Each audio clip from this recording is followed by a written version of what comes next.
Okie dokie. All right, I think it's recording now. So this is going to be your DL video for the crime scene write-up.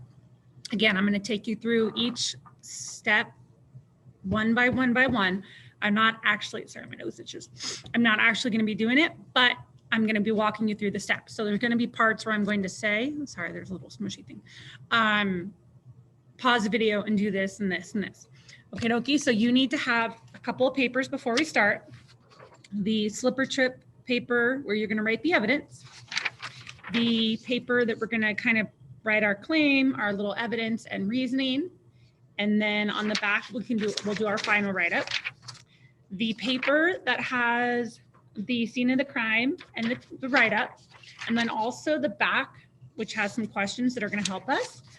And then your sentence starters. We are going to be using these. So let's start off. Share screen. Oh, sorry, I'm really tired. Okay, so let's move me. I'm in the way. All right, so this is just like we did in class. We are going to practice creating reasoning using crime scenes. And again, reasoning connects the claim and the evidence. You can have a claim and you can have evidence, but until you can show how that evidence connects to the claim, I don't believe you. All right, and so that's what we're going to practice today. So here is the scene of the crime. I believe it's better to pull your evidence from here first before reading, but that's just me. So for example, I'm going to steal this. For example, I'm only going to do a couple, but if I come over here, again, evidence is anything you notice, all right? And you need to try to be as thorough as possible. So for example, I'm going to start with, I'll do a couple. Let's see, it looks like there's a man's body on the floor. And it looks like towel is covering body. All right, so that's just a few. You're gonna wanna talk about like this is a broken glass, here's a scale, the towels, the footprints, the soap. You're gonna want to write down all of it, the crack in the wall, all of it.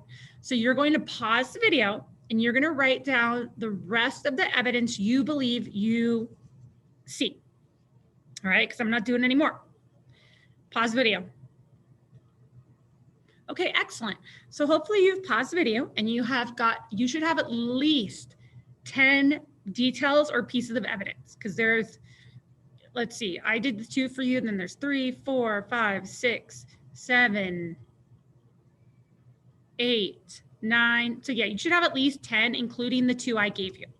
All right, so you should have 10. So next, let's do the read. Let's read what's going on. So Minnie Verbenmakel called the doctor and said, "My husband had a fall and he's lying unconscious on the bathroom floor. I think he must have slipped taking a shower. I think he must have been taking a shower and slipped on a cake of soap." That's like a bar of soap. "I did not move him. I threw a blanket over him and called you immediately." When the doctor arrived, he saw the scene as depicted, so as she had described, and pronounced Horace Verbenmakel dead as the result of a fracture at the rear of his skull, so back of his skull. Can you tell what happened? So same thing as the Queenie. There's 2 possible claims. Either the first claim is you believe it's an accident. So your claim is going to be Minnie Verbenmakel is telling the truth. Her husband Horace slipped on a cake of soap and died. And again, you're going to write that exact. Or if you believe it's murder, you're going to write Minnie Verbenmakel is not telling the truth. She actually killed her poor husband Horace. Notice there's no I think, there's no I believe. So you're going to pick which one. And I think I use this one in my example. All right, so we're going to go back to that page in a minute. So I'm going to type in my claim and you're going to write in your claim. So What was it? I forgot. I got confused. Minnie Vermamaco is not telling the truth. Okay, wait, I'm gonna go back. Okay, so you're gonna write your claim. So I'm gonna put Minnie, and I'm gonna get my paper because I don't know how to spell that. Minnie, Berbermockle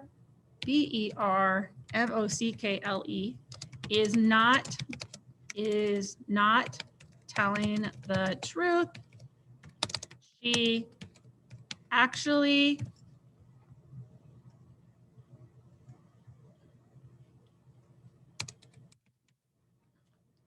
murdered her POA husband, Horace.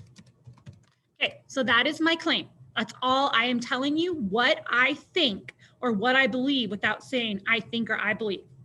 So now that you have your claim, we're gonna go back and we're gonna look at these questions. So these are ones you're gonna look at by studying the scene of the crime. So for example, if I grab this little guy again, let's move this over here, move this over here. So question number 1 says, were the Verbermockles compatible? And I'm going to answer these with you, but I'm going to not write them so people can't just copy. So I would say no, simply for the fact, and this is kind of hard to notice, her towel is all messy and his is all neat. So it makes me wonder, are they different types of people? Number 2, had Horace finished brushing his teeth? Where did I put that paper? Sorry. Hold on, I'm gonna pause really quick because I need to find a paper. Pause. Okie dokie, I'm back. Sorry, I had to go get a paper. All right. Back to sharing. Okay, so had Horace finished brushing his teeth? I would say no, because it's kind of hard to tell, but there's still toothpaste on his toothbrush and the toothpaste holder is still out here. So I would say no. Number 3, had the shower been running? And that seems pretty obvious, yes. And we know this because the floor is wet. So you are checking these. And next to, if you say yes, you have to say why. Number 5, had Minnie been in the shower? I would say yes, because these look like high heels, footprints. So it makes me think somehow she was in here, I don't know, turning it off or what, and then walked. Number 6, did Horace slip on the bar of soap? So yes, the bar of soap is in the floor. However, number 1, his feet are dry. Notice there's nothing, his feet are not wet. Also, the soap doesn't look like it slid anywhere. It's just in a pile of water and his feet aren't wet. So if he had slipped on the bar of soap when he got out of the shower, number 1, his feet would be wet. And number 2, the soap would have slid one way or another. Number 7, had the soap fallen out of the soap holder? No, because if it did, it would have fallen into the shower, not on the floor. Did the soap puddle come from either the dripping shower or the wash stand, which is the sink? And no, they're both too far away. This shower would have dripped in there. Water would have from the sink would have dropped there. Had the bottle been knocked over before Horace allegedly fell? I would say no, because he would have cut his feet on the broken glass. You know, it's something glass breaks and it kind of goes all over the floor. Number 10, is there a possible murder weapon in the bathroom? Yes. This thing right here, the scale, it looks pretty heavy. You could easily knock someone over the head with that. And has evidence been pointed to give a false impression of what has happened? So we're going to pause because that's where we're going to go to proof. So make sure you have all of this filled out. So now that we have our claim, Minnie Verbermockle is not telling the truth. She actually murdered her poor husband, Horace. Now I have to pick 2 pieces of evidence, just like you do. So this is where you're going to put evidence 1. And this is where you're going to put evidence 2. So I'm going to use a piece of evidence. What do I want to use? Because I already have an example I did.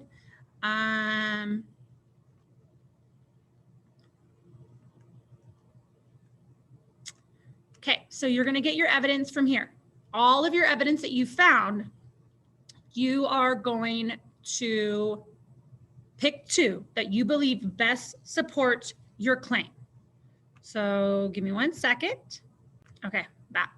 All right, so first piece of evidence, I had to go back and look at all the evidence since I didn't write it down, since I want you guys to do it. All right, so first piece of evidence, my evidence that I'm going to put is you can either put cake or bar of soap. Same thing. I'm going to put bar of soap is right in front of shower. Okay, so what? Who cares? Who cares that that bar of soap is right in the front of the shower? How does that prove that? How does that support my claim that she is lying? This is where I would say, explain it. If Horace had stepped out of the shower and stepped on the bar of soap, the soap would have slid away from the shower. Excellent. So now my claim is she's not telling the truth. She murdered. What's my piece of evidence? The bar of soap is in front of the shower. Who cares? Who cares if the bar of soap is in front of the shower? You need to add that reasoning. So you need to do that for evidence number 1. And then you need to do the same thing for evidence 2. All right, so pause this video while you do that.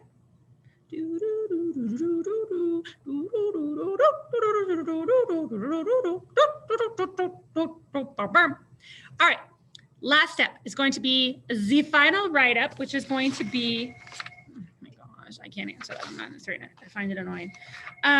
Which is going to be on this piece of paper.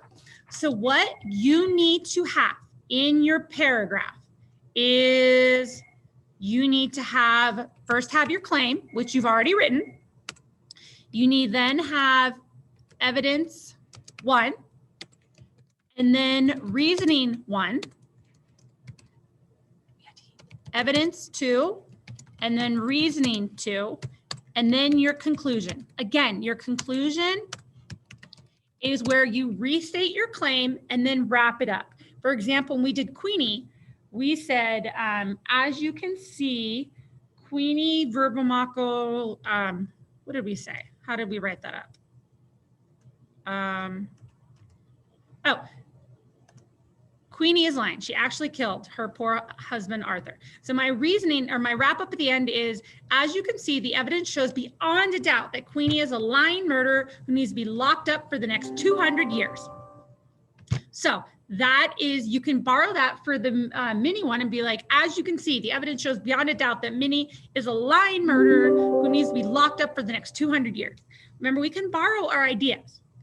So once you have all of that written, when you come in on Monday, you're going to be turning in this paper, which is going to be filled out on both sides. You're going to be turning in the paper where you wrote down the evidence, and then you're going to be turning in the paper where you answered the question. All 3 of those are going to be turned in. I also really quick want to show you 2 paragraph examples, and I'm going to just discuss them really quick. First off, paragraph number 1, I think Minnie Verbomakel is lying. Right away, right away, no, I think, put it. Minnie Verbomakel is probably lying.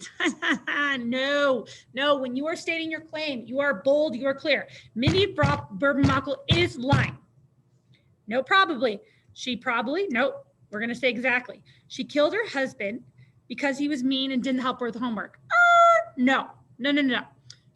Claim, first piece of evidence. We don't have any proof that he was mean. We don't know that he didn't help her with the housework. Horace is holding his toothbrush because he was brushing his teeth. He is blood by his head because he hit his head. Finally, the wall is cracked. When Horace hit his head, he cracked the walls. Horace should have been more nice to Minnie and maybe he would still be alive. So many things wrong with this paragraph. Number one, what is your evidence that proves that she's lying? Because him brushing his teeth is not evidence that she murdered him. That does not at all. And you're guessing why she killed him? There's no guessing. You use the evidence to support the claim. You don't guess. So let's look at this one. Okay, paragraph 2. Minnie Verbenwaka is telling the truth. Her husband Horace slipped on a cake of soap and died. Awesome, claim. That's it. There's no because, there's nothing. You just state your claim. First, this should be my first piece of evidence. The cake of soap is on the floor in front of the shower. Awesome. There's your evidence. Who cares? Who cares that that soap is on the floor in front of the shower? This shows, and again, I'm using my little sentence stems. This shows that when Horace stepped out of the shower, he stepped on the soap that had fallen from the soap dish, slipped and hit his head on the floor, causing his death. Okay, good reasoning. Second, this should be my second piece of evidence, the towel labeled her is messed up. When Horace slipped on the soap, he tried to grab the towel so he wouldn't fall. But sadly, he was unable to save himself. Excellent, awesome reasoning. And I'm not just saying that because I wrote it. Finally, and this one I did 3 pieces of evidence. You guys only have to do 2. Finally, there are shoe prints from the shower. So what? Who cares? When Minnie found her husband in the bathroom, the water from the shower was still on. So that proves, that supports it why she's innocent. She came in and tried to turn off the water. Now my wrap up, my conclusion. As you can see, the evidence proving Minnie's innocence is indisputable. It means you cannot argue it. It is now time for Minnie to grieve her husband and hopefully use some of the insurance money to redo the bathroom. Done. End. This one is a good example of what I'm looking for. Claim, evidence 1, reasoning 1. Evidence 2, reasoning 2. Evidence 3, reasoning theory, conclusion, which restates the claim and wraps it up. But again, for your piece, you only have to do 1 piece of evidence with reasoning, and then the second piece of evidence with reasoning. All right. If you have any questions, comments, or concerns, let me know. I am interested to see what you think about this. And remember, if you don't have this done, you're going to be hanging out with me at lunch because I need to see how we're doing on this. All right. Okay. I love your face. Deuces. I look so tired. Have a good Friday, or if it's Monday, have a good Friday or Monday, and I'll see you when I see you in class. All right. Deuces.